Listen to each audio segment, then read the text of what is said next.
Majesty, première participation anao tamty am festival Tchetchia. Karakory fahitanao festival Tchetchia? Tena hitako hoe nafinaritra zany festival Tchetchia tamty nafana. Eo avao koa moa zany vao voalohany tamty da vao sambasambako fa sady eo fa hitako hoe tena show quoi.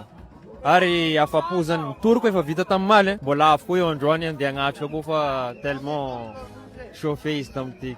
Raha mihainao note sur 10 ny festival Tchetchia mety firy? Ataoko hoe 9,5 zany satria io monko tsisy raha hoe parfait zany tonga lafatra zany e. Fa iara am'izay izy sambasambana anao navy tamy festival Tchetchia tamy taogno ty ke karakory fahitanao ambiance zay hitanao niany? Ya man, faly manambara tsara asika jiaby magnaraka foire marigny io zokinay boka DS agny. Fahitako festival Tchetchia pofka koa. Koa magnamia note anao mety firy sur 10 zegny festival Tchetchia? Ya, amezako 8 sur 10 festival Tchetchia. 8 sur 10. Ok, merci mon frère. Engany amy taogno avy anao mbala ho avy aty koa. Yes ay. Angatagna amy Zagnahary atsika mba ho avy aty koa amy taogno avy. Ndraiky angatagna amy Zagnahary koa mba fagnatafisy atsika amy taogno avy atsika mira. Ya man.